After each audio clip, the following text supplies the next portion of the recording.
Ladies and gentlemen, welcome to the VainGlorious Podcast. I'm your host, Chris R. There's a multitude of subjects that I want to cover in this video, but I'm going to get the elephant in the room out of the way first.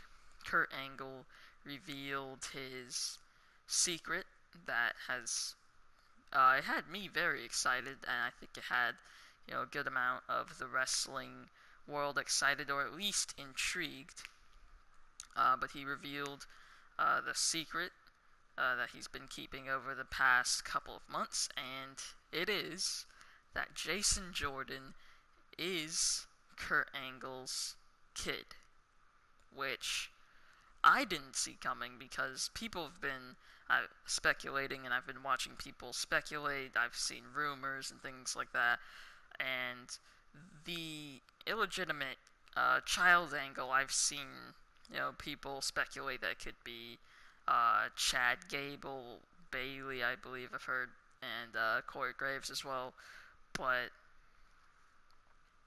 I did not expect it to be Jason Jordan. When he made it clear that it was going to be, an illegitimate child, by the way he started off his story about, meeting a girl in college and whatnot, and then I was like, okay, it's going to be a kid. I was thinking it was going to be Chad Gable. If it was going to be anyone from American Alpha, I thought it was going to be Chad Gable, but no, it was Jason Jordan. And one thing that I noticed was that the crowd seemed quiet. Like, maybe they weren't that quiet, maybe it was just me, but they did seem pretty quiet. Maybe I was expecting them to be louder, more raucous, but yeah, that was something I noticed. They didn't seem to be as into it as I would have imagined. I wasn't the most excited about it being announced that Jason Jordan was his child. I was very excited for the storyline, and they could have done other things that would have made me more excited. There was the thought that Dixie Carter could potentially come back. That would have been completely insane, and that would have it would have been crazy, and that would have been very exciting. But I still think this is a bit cool, and this could set the tone for the rest of Jason Jordan's career in the WWE. This could fast track him to the main event. We may see him up there in the world title scene, maybe in the next few months, if I am to be so bold, because of this announcement. So, who knows what's going to happen with Jason Jordan? Now, I've avoided potential spoilers for this. I held out because I was very excited to see what Kurt had to say, and I wanted to just find out for myself and not have it spoiled. And a YouTube channel that I watch, and if you don't watch them, you should, because they're very good news channel, is Healed by Nature, and they reported on a potential spoiler for the storyline, and they played a clip of Eric Bischoff on his podcast, and he said that it was going to be revealed that Kurt had an affair with Dixie Carter. And from the clip that they played, he sounded very sure about that. He sounded very sure of himself. He didn't have 1 ounce of like, oh, I don't know, maybe this isn't happening. He sounded 100% sure that it was going to be Dixie Carter, and he said that he wasn't supposed to know it, and he hoped that no one got in trouble. So, seeing as he had that amount of certainty, I was confused, because I went back and watched that video to see if the spoiler had actually come true, and it didn't. So I'm not sure what happened. Maybe WWE realized that it had gotten out, and they changed it. Now I'd like to cover just some things that I've wanted to, just get out there, get my opinions and my thoughts on, and I'd say this is a good time since I'm doing the podcast.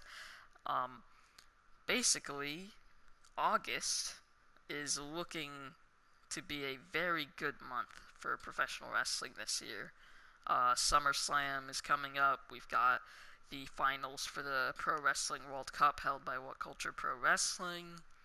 The Mae Young Classic starts, and Lio Rush finishes all of his independent dates. He wraps all of that up in August, and he is going to be going to NXT, it would appear. So, August is looking to be very good. I'm not sure when Lio Rush is going to begin to wrestle for NXT. I'm not sure if he's going to go in August, if he's going to go in September, or when he's going to start appearing on NXT TV, but hopefully they use him correctly.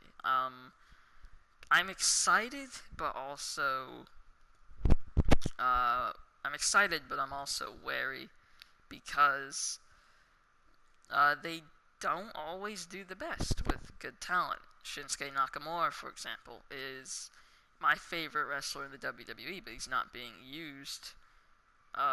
He's not being used correctly. He's fighting people like Dolph Ziggler and Baron Corbin, and I don't think Dolph Ziggler and Baron Corbin are bad, but there's more that Shinsuke Nakamura could be doing, and they're not doing enough to get him over with people who don't understand how great he is, because there are people who haven't seen him in New Japan Pro Wrestling, or people who haven't witnessed him in NXT and think that, he's not that good or whatever, and I feel like that opinion might come from the fact that a lot of them have only seen him on SmackDown Live, and I feel like they should work harder to get Shinsuke Nakamura over with those people because he deserves it.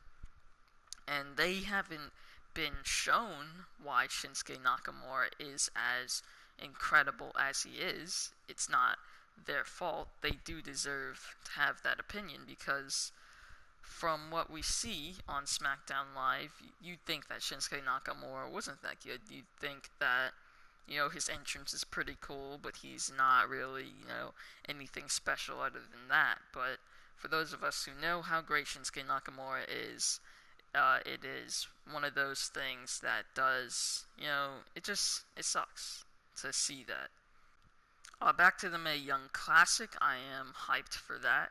I believe it starts, it's already started, but I believe that it starts to air on August the 26th, perhaps. It's something around there, and I have also tried to avoid looking at spoilers for that, because I do want to, experience that once again just as it airs.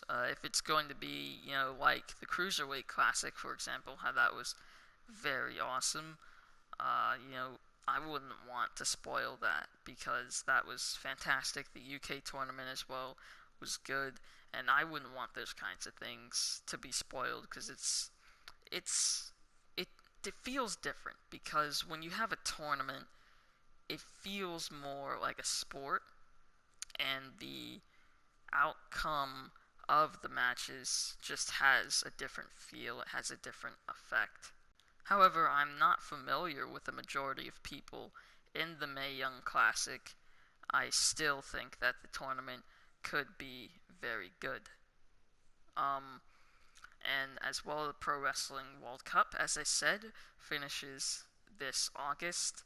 I have some people that I'd like to throw out there who I think would win it and what countries they represent. My first pick, and this has been my pick since pretty much the beginning, is Will Ospreay.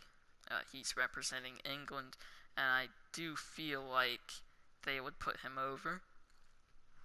Just look at it from a standpoint outside of kayfabe, I do feel like they would put Will Ospreay over, but I also feel like Jay Lethal has a good chance of winning. The American qualifiers haven't happened yet, but I feel like he has a good chance of winning those and going on to win the entire tournament.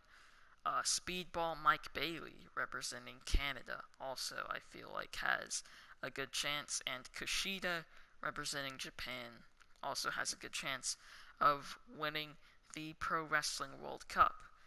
I think it's awesome that WhatCulture are doing this, because you wouldn't have expected this. Like, I started watching WhatCulture in the summer of 2015, and I wouldn't have thought that they would be putting on professional wrestling shows, but let alone a 64-man tournament as big as this and as important to me as this is. I think this is great. You've got all these countries being represented in something that feels extremely professional. We're seeing great wrestlers, fantastic matches. The commentary's good as well, which is an important factor. And yeah, I'm not sure how many of us expected this from WhatCulture, but I'm glad that they have started a wrestling company, because even things other than the Pro Wrestling World Cup I do enjoy from WhatCulture Pro Wrestling. I enjoyed Loaded back when that was a thing. If you guys have seen my video on WCPW Loaded getting cancelled, you'll know that I was a fan of that. And in the next few weeks, there is a lot of things to look forward to. I'd say you have the things I've just mentioned, like SummerSlam, the Pro Wrestling World Cup, the Mae Young Classic, but also how Jason Jordan continues to be treated in the WWE, because I do feel like this is the kind of thing that could fast track him to the main event. So we'll see if that happens quickly within the next few weeks, maybe within the next few months. We'll see what happens. We'll see how they build on this, if they flesh this story out more, if they kind of just leave it where it is. Jason Jordan's Kurt Angle's son, maybe he accompanies them down to the ring for some matches or something like that. We'll see how they do with all of that. And that is all I have to say for today. I'm your host, Chris R. This has been the VainGlorious Podcast. Leave a comment, like, and subscribe. I'll see you in the next video.